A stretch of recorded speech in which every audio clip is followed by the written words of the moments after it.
Bugün Eyüp Güreş ile nerede gezek? Bugün Eyüp Güreş ile Almanya'da Baden-Württemberg eyaletinin 4. büyük kenti, Almanya'nın en sıcak kenti, en sıcak bölgesi Freiburg'da gezek.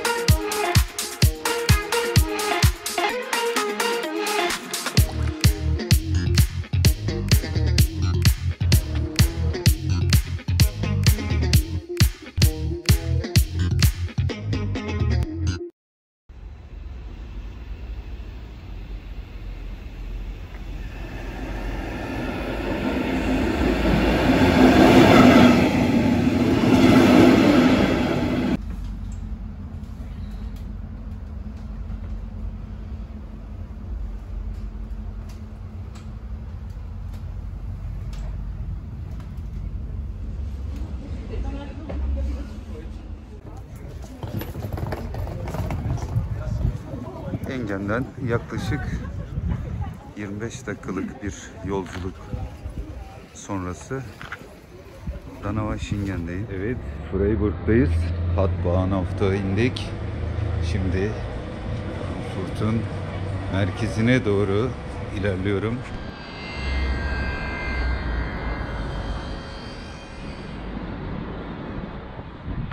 Türk döneri mi, Almanya döneri mi? Şu anda Almanya'daki en büyük geyiklerden biri. Malumunuz, biliyorsunuz. Cumhurbaşkanı geldiğinde de Alman Cumhurbaşkanı Türkiye'de bayağı mevzusu olmuştu. İkinci Türk restoranında. Malum, ben yaşlı olanlar hatırlar. Bizde de yılbaşlarında ve bayramlarda böyle kartpostal standları kurulurdu. Özellikle PTT yanlarında. Almanya'nın hemen hemen her bölgesinde toplu taşıma çok yaygın ve sürekli bir şekilde kısa aralıklarla devam ediyor. Ve malumunuz, yine biliyorsunuzdur, Almanya'da özellikle şehirleri gezmek istiyorsanız en güzel ulaşım yöntemlerinden biri tren ve raylı sistemler.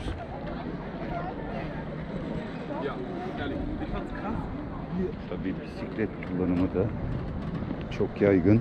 Daha önceki videolarımda da belirtmiştim. Bakın, böyle bisiklet park alanları, her yaştan insan bisikletlerle yaz kış her mevsim ulaşımını sağlıyor, geziyor.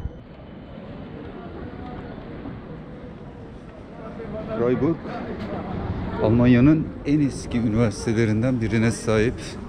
1457 yılında kurulan Freiburg Albert Ludwig Üniversitesi 20.000'e yakın öğrencisiyle ve bunun %17'si dünyanın farklı coğrafyalarından, farklı ülkelerinden gelen öğrencileriyle bir üniversite şehri. Aynı zamanda Freiburg'un tam merkezi diyebiliriz. Altstadt, eski şehrin ve Freiburg'un hala ayakta duran iki kapısından biri olan Martinstor kapısı aynı zamanda kule görevi de görüyor. Hemen yan kısmında yer alan McDonald's yazısı epey de tepki çekiyor. Bu kapı ya da kule 1238 yılında yapılmış. Martinstor kapısı ya da kulesi tarihte birçok kez değişikliklere, tadilatlara uğramış. En büyük değişikliği de 19. yüzyılda geçiriyor. İşte şehirde bir kentsel dönüşüm yapılması gerektiği zaman ulaşımda bu gördüğünüz tramvaylar geçmesi için yıkılması düşünülmüş.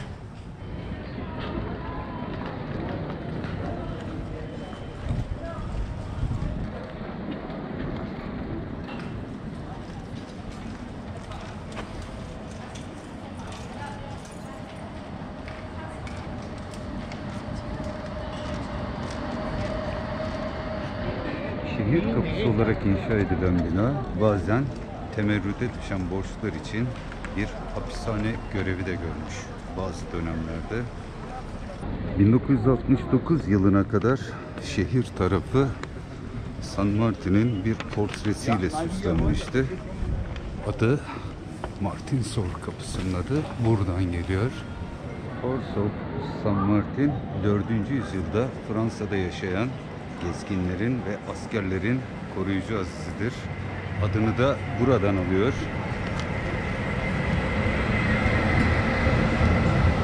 Orta Çağ'da müstahkem kule Norsinger Tor olarak biliniyordu.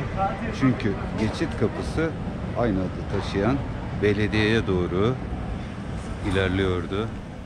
Orijinal kapının aksine üst kısmı geç gotik tarzda inşa edilmiştir. Bu da şehirdeki diğer gotik eserlerle tam bir uyum içerisinde olmasına sebep olmuştur. 19. yüzyıl sonunda Martinsor ve diğer ayakta kalan kapı Schwalbentor kentsel dönüşümde elektrikli tramvaylar için yıkılmak istendi. Kentsel uzlaşı sonucu belediye başkanı Otto Winterer'in çabalarıyla Orta Çağ'dan kalma bu kapı 22 metreden 66 metreye çıkarılarak ve genişletilerek oluşturulan kemerlerle elektrikli tramvaylara da yer açılmış oldu. Yıkılmadan kurtarıldı.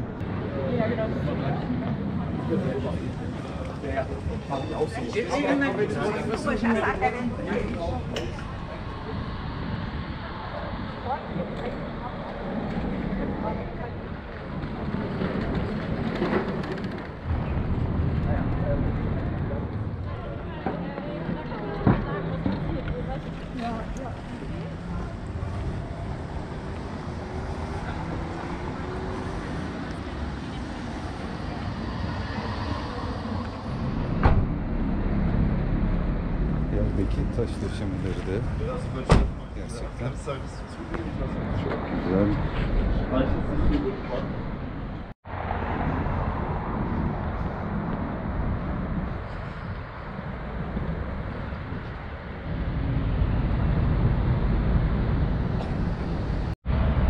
Şimdi şehrin diğer ayakta kalan kapısı Schwalbentor kapısına doğru ilerliyoruz.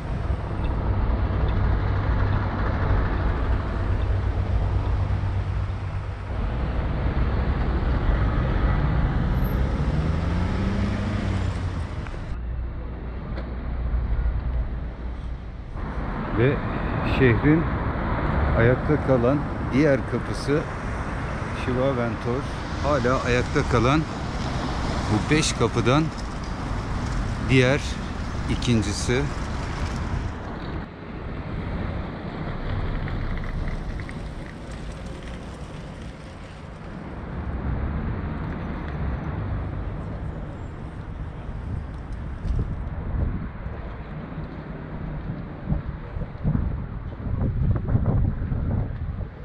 Schwalbentor kapısı.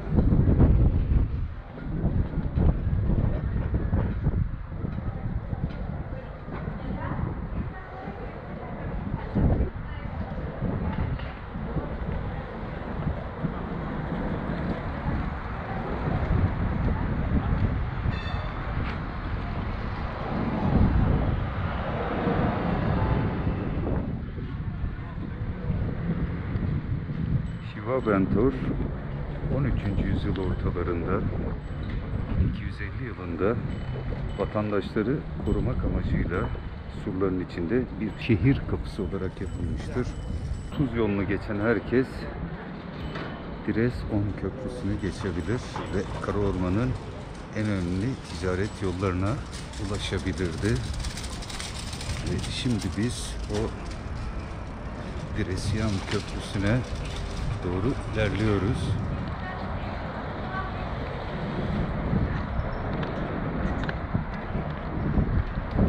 Buraya ismini veren ise bir tüccar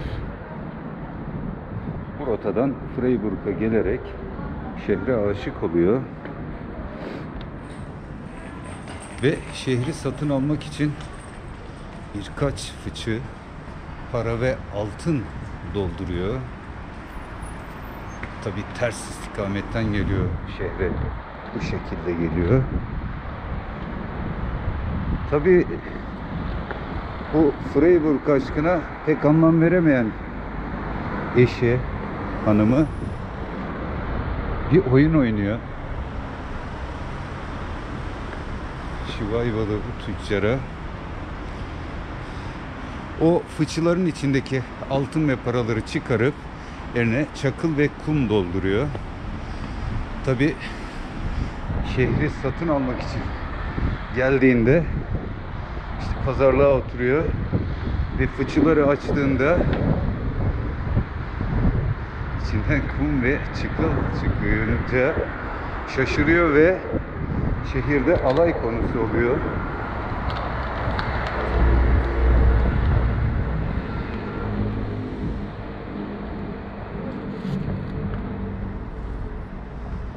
Ve biz de şimdi bu Şivayvanlı tüccarın geldiği Karaorman yolundan şehri izlemeye çıkıyoruz.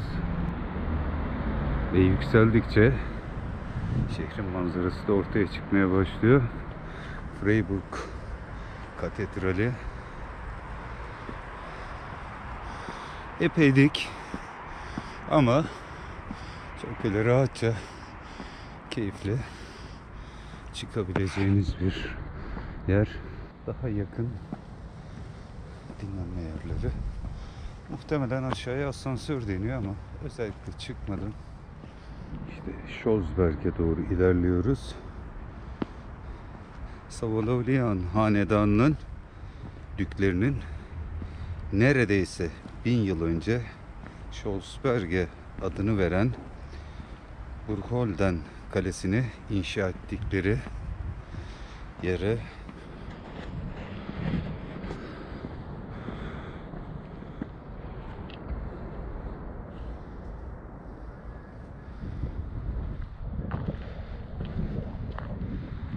yakındaki bir seyir taksi.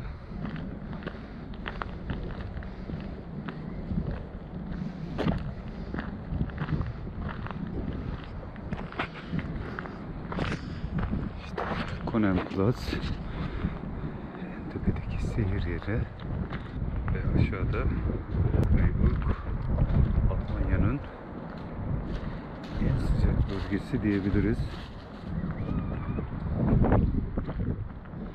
Farklı eğimdeki yollar ve merdivenlerle aynı yere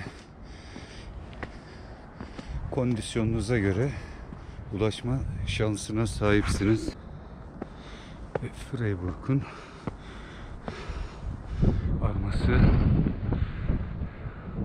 Bugün barok duvarlarının kalıntıları 1906 yılında inşa edilen Bismarck Kulesi ve Konenplatz'a eşlik ediyor. Scholzberg duruma doğru ilerliyorum.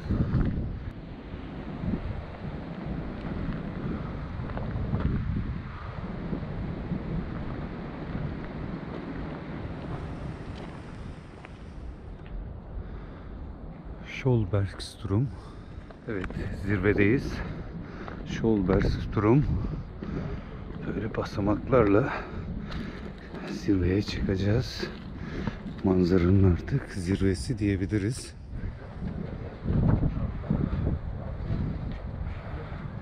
...26 227 basamak var. Sallansa da Schönberg bu. Sallansa da zirvesindeyiz.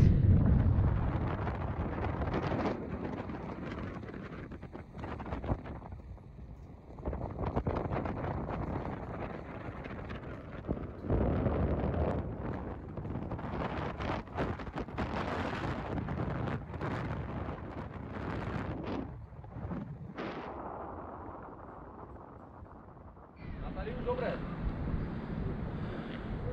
33 metre yüksekliğindeki Scholzberg Turm.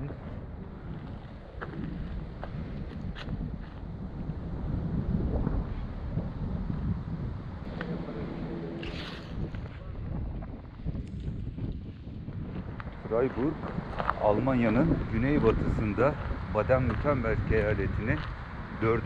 büyük kentidir. Karaorman'ın batı yakasında Ren Ovası'na uzanan Freiburg, ılıman iklimi ile ünlüdür ve Almanya'nın en sıcak bölgesidir.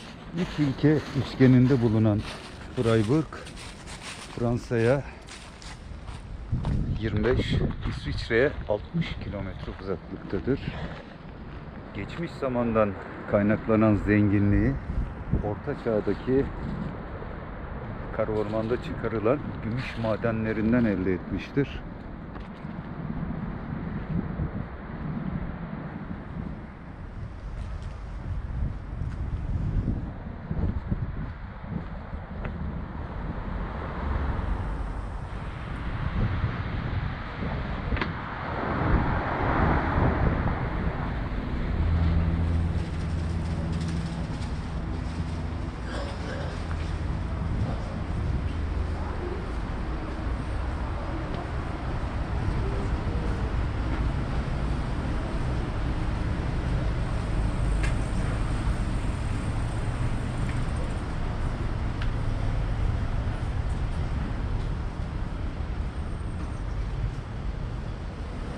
Binanın dış kısmını ejderha avcısı St. George süslemektedir.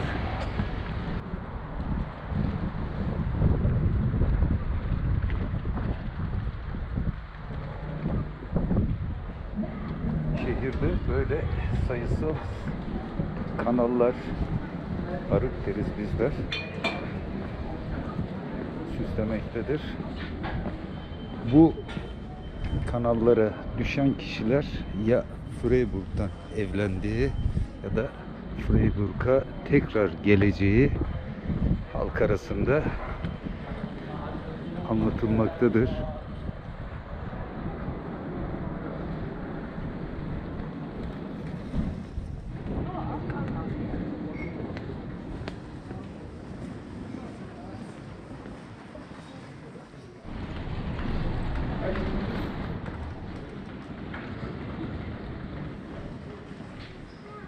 İşte burası da Scholberg'e çıkan garaj.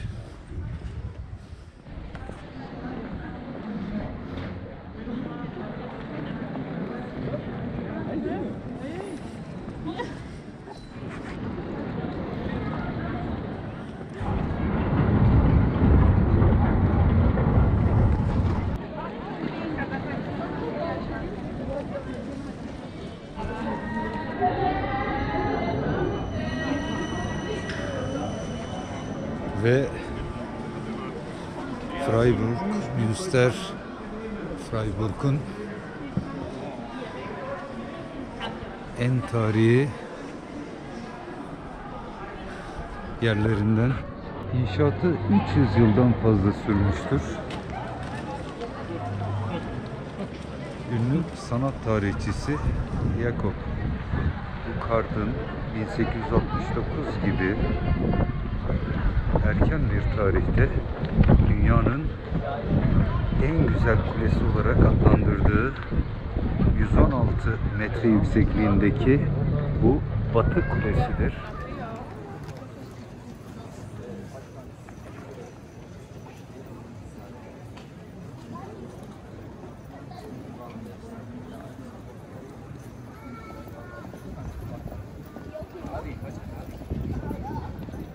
alt bölgedeki ağır duvarlar ve görkemli sütunlar toprakla bağlantıyı ve 116 metrelik bu yüksek kulede gökyüzüyle bağlantıyı simgelemektedir.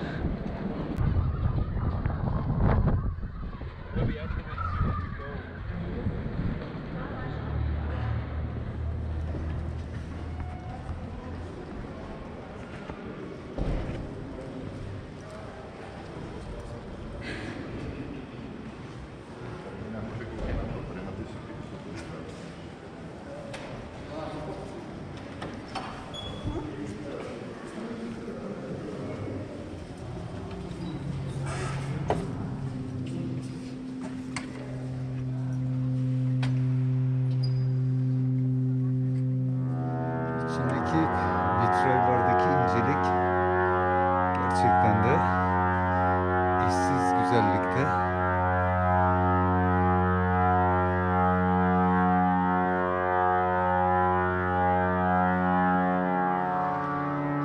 Semti mum yakılabiliyor.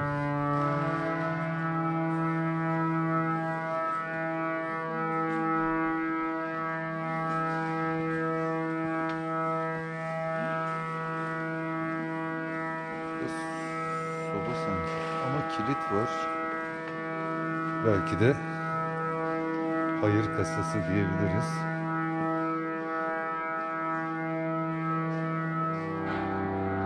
Burası da farklı gezilecek yerler. Ücret karşılığı yani çok bir rakam değil. 1-2 euro ama genelde gezdiyseniz biliyorsunuzdur. Avrupa'daki katedraller, kiliseler, manastırlar genelde benzer şekilde birbirinin tekrarı gibi.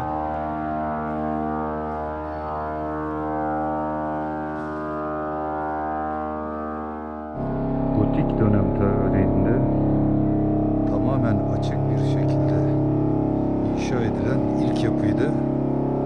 Bu nedenle diğer binalara sanatsal olarak ilham kaynağı olmuştur.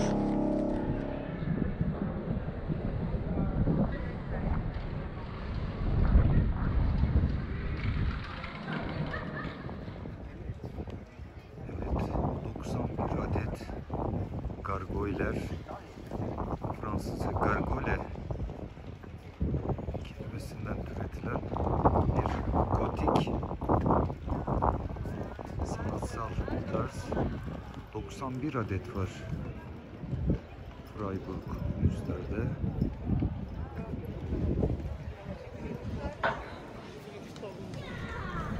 Belki de katedrali özel kılan 70 yaşındaki Hasonlan'ın 3 tonluk çan Almanya'daki en eski çanlardan biridir.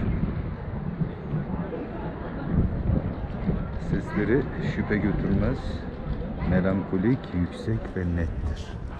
Kuleye 335 basamaklı dar bir merdivenden, tek kişinin geçebileceği dar bir merdivenden ulaşılıyor. Schönbergstrom'dan sonra hiç çıkasım gelmedi inanın.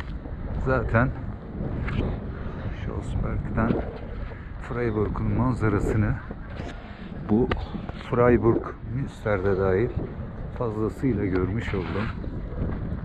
Genelde burası yaz aylarında, ben yazın da gelmiştim. Çok kalabalık oluyor kafeler. Ve meşhur Freiburg'un kara orman pastaları, çeşit çeşit turtalar ve bulunduğumuz bu alanda Münsterplatz eski şehrin, Altstadt denen eski şehrin tam göbeği, herkesin belki de buluşma noktalarından biri.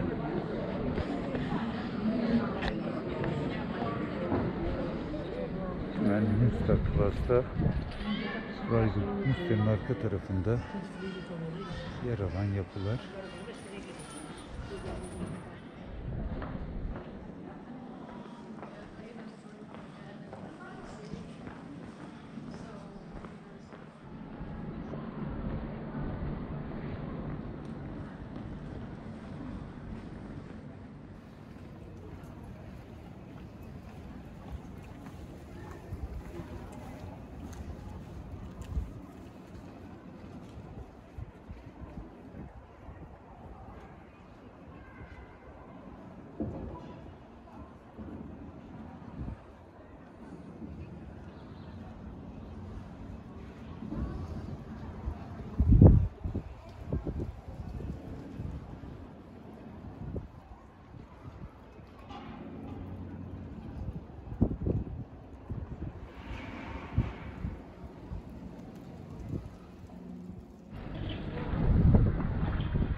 Gargoyler gotik bir mimari ve binayı yağmur sularından korumak için yapılmış ve tam 91 tane bundan bulunmakta. Kökeni Fransızcaya dayanıyor. Gorgeleo kelimesinden alıyor.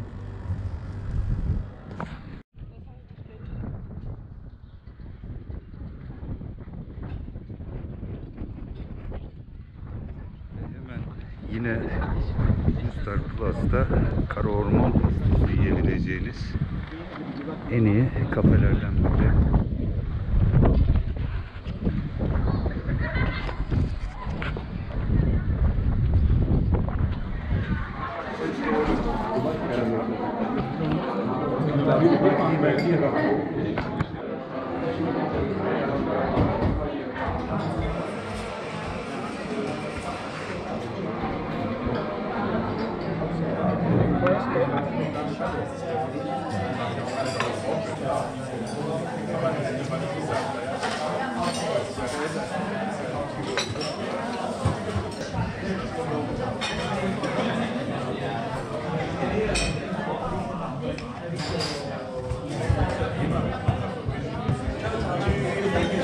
İçinde hafif alkol de var zannedersem.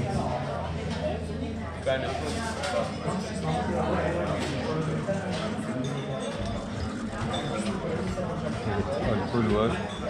Alkolde hassasiyeti olan insanlar bunu dikkate alarak yesin.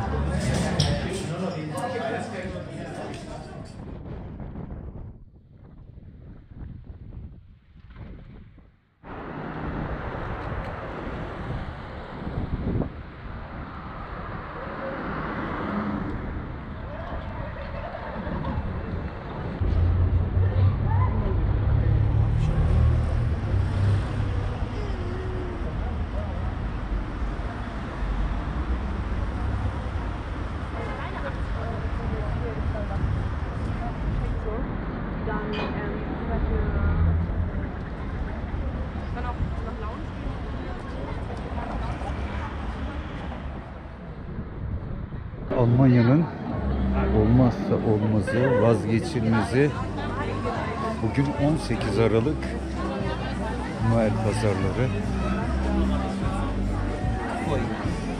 Küçük de olsa Freiburg'da böyle bir yer kurulmuş. Gerçekten Almanlar çok seviyorlar bu pazarlarda vakit geçirmeyi. Özellikle Glühwein dedikleri sıcak şarap ve kendi damak lezzetlerine uygun lezzetleri taze tatmak, yemek için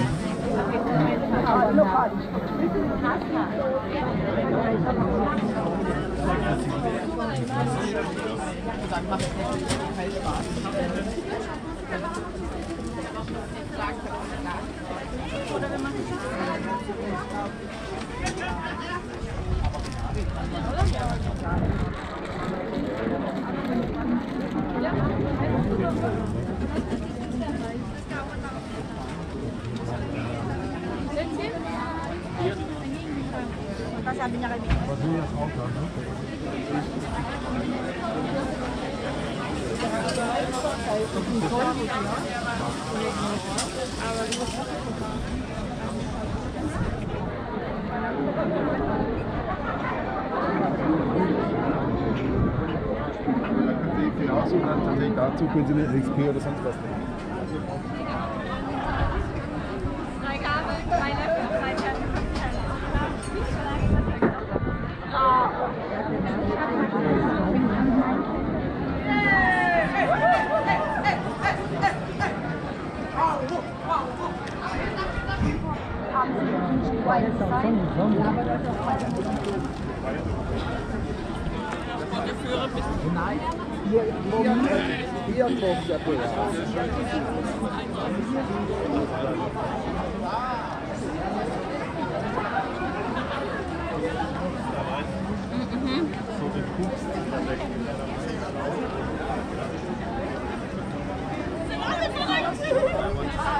Weihnachtsfeier gestern Abend. Und dann gibt es keine Lichter, sondern die noch hier. Ja.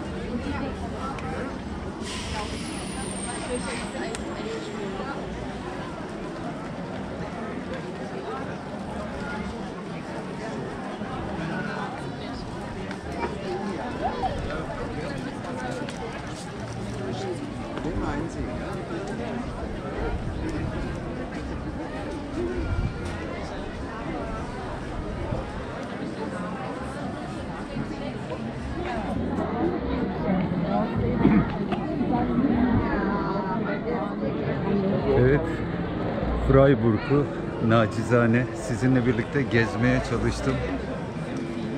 Artık bu videonun sonu. Her şey gönlünüzce olsun. Bir sonraki videoda görüşmek üzere.